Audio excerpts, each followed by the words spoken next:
You know how sometimes a run just feels really good. That's what this morning is like. And good morning, by the way, or good afternoon, or good evening, whatever it is where you are. It's a beautiful morning here, and today I am bringing you a fun review. I am reviewing the Salomon Aero Blaze 3. Does anybody actually remember the other Aero Blaze shoes? I had to look them up because I didn't remember them, but I will tell you the Salomon Aero Blaze 3 is a effective shoe. It's a simple shoe, and it's got a sprinkling of fun added to it as well. We're going to talk more about that, and specifically talk about the overall build quality and the comfort, the performance, and the value, and I'll compare it to a couple other shoes that I've also really liked. Please subscribe to the channel. I am striving to hit 10,000 subscribers by the end of the year. I'll produce the videos. All you got to do is subscribe. Also, drop a comment. Let me know if this is a shoe you're considering. What are your thoughts about this shoe? Do you agree with my experience as well? Let me know. Drop a comment down below. Now, moving on with the review. Voiceover Chad, why don't you tell us about some of the specs and features of the Aero Blaze 3? Salomon states, Aero Blaze 3 is the one shoe that nails every session. A real jack of all trades, it delivers an ideal mix of cushioning, dynamic comfort, and snappy, smooth transitions. Lightweight in construction with premium feel performance, it's your ultra versatile go-to running partner. As for some of those specs and features, you get an engineered mesh upper, an Ortholite performance insole, OptiFoam 2, but on the outside of the foam or the shoe it says Energy Foam Evo, midsole, which is a beaded TPU formula, I believe, with a decoupled cutout for additional heel cushioning, Road Contagrip rubber outsole, 35 millimeters of heel stack, 27 millimeters of toe stack, which is 5 millimeters less than the Aero Glide 3, for that 8 millimeter drop, weighing in at only 230 grams or 8.1 ounces in a men's size, and a US MSRP of $140. I should also state that Salomon did send me this shoe for the purpose of review, but know that all thoughts and opinions are strictly my own. Chad, back over to you. Seeing all these campers over here by the lake makes me want to go camping. And I got distracted by the mountains in the background. That is Long's Peak out there. Let me zoom in for you. Long's Peak, beautiful mountain range, or mountain 14er, Colorado's most northern 14er. Looking beautiful with the sunrise, the sun hitting the top of it. Long's Peak is the one on the right. Sorry if I can't hold the camera still. All right, moving on with the review. Beautiful. Whew. All right, so VoiceOver Chad just shared some of the specs and features of the shoe. I am going to try and attempt to share my experience of the shoe, starting with the overall build quality and comfort. Now, I've had this shoe out for a good handful of runs. It'll be about 45 miles, I believe. After today's long run, I'll be hitting about 17 miles on this beautiful Saturday morning. So one thing that I really appreciate about the Aero Blaze 3 is its simplicity. I feel like sometimes shoe companies, and Salomon does this sometimes too, they overcomplicate, over-engineer a shoe, but not such in the Aero Blaze 3. Maybe that was to reduce costs, but it works very effectively in this shoe. You get a simple engineered mesh upper that's breathable. You get adequate padding in the tongue and in the heel. There's no extra TPU overlays or extra pieces of fabric or build, which then translates into a very lightweight package that is distraction free. In fact, one of the things that I noticed immediately, and notice every single time that I run in the shoe, is how lightweight it feels underfoot. So the whole upper is very simple but effective. I do feel secure and locked in the shoe, like I'm not moving around inside the shoe at all. I do think other shoes offer a little better security. The shoe fits true to size. I went with my typical men's 9.5.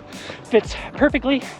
I would say that this is not a wide fitting shoe, but it's certainly not a narrow fitting shoe either. It fits just kind of right in that middle ground. The biggest complaint that I would have about the shoe, I need to catch my breath, is that the tongue is not gusseted. So it does tend to drift on you a little bit. I'll show you. So, you know, after a handful of miles, you can see that the tongue is kind of moving over to the right, to the outside of my foot, just a little bit. So a little bit annoying. Doesn't make the shoe uncomfortable per se, but I do wish it was gusseted just to help hold it right across the top of your foot, hold it in place better.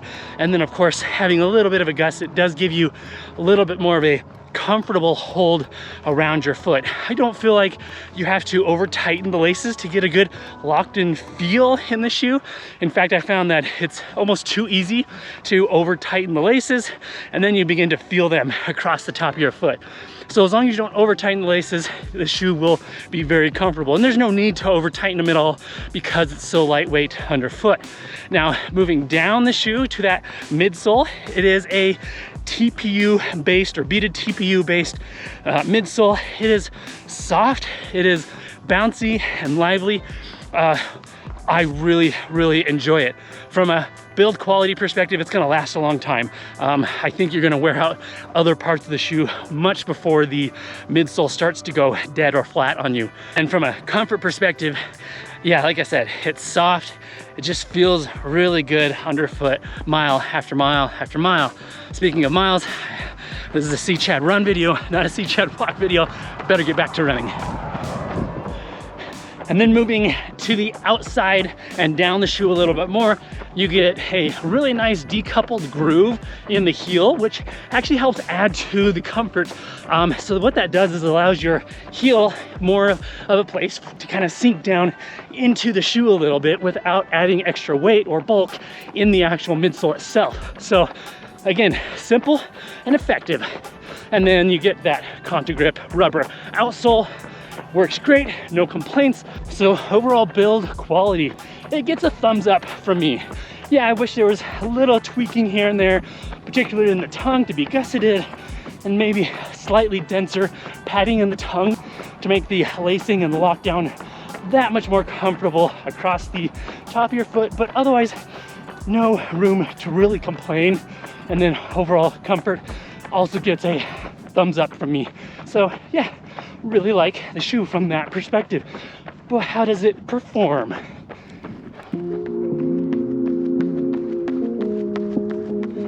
All right, so the performance of the Aero Blaze 3. If you haven't already gathered, I'm quite pleased with the way the shoe performs. I'm pleased with the way the shoe makes me feel and that experience that it gives. It is simple and effective, and those would definitely be the key words for today. I mentioned earlier in the video that it also has that sprinkling of fun, and yes, the shoe is fun to run in, and I really attribute it to two factors. One, the overall lightweight feeling of the entire shoe just feels wonderful, and number two, Salomon, you nailed the midsole feeling. It's bouncy, it's responsive, it gives back. It's a lot of fun to run in. I also appreciate in this shoe that it's not got a super high stack on a midsole. I like having something a little closer to the ground, a little more nimble feeling, but I don't feel like you're compromising in underfoot cushioning or performance at all either. Now at 35 millimeters of heel stack, I would not say that is minimalistic by any means, but it is 5 millimeters less than some of the other high stack road shoe variants out there, including Salomon's Aero Glide 3. Another good shoe, but I almost prefer, I do prefer this shoe, the Aero Blaze, more than that because it doesn't have as much stack, because it feels lighter weight underfoot, and saves you a few pennies as well. So the performance of the Aero Blaze 3 gets a thumbs up from me. Absolutely, I've really enjoyed taking this shoe out for all of those daily runs, from simple runs to longer runs to the occasional I'm feeling good, tempo type of effort. So how does the shoe compare to a few other shoes, and is it worth its price tag? Let's talk about that.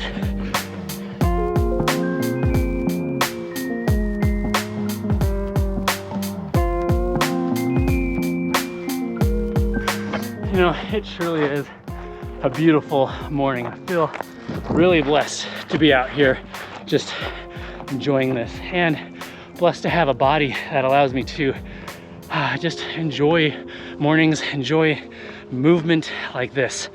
It's just really wonderful. I'm really grateful for it. All right, so moving on with a couple comparisons and the value of the Aero Blaze 3. Now, the Aero Blaze, good morning. The Aero Blaze 3 comes in at $140 US MSRP. That is not a bad price. I would even say it's a good value. But how's it compare? So another shoe that I've really enjoyed is the Skechers, yes, Skechers Aero Spark. That's a fun shoe and comes in at $10 cheaper, $130 US MSRP.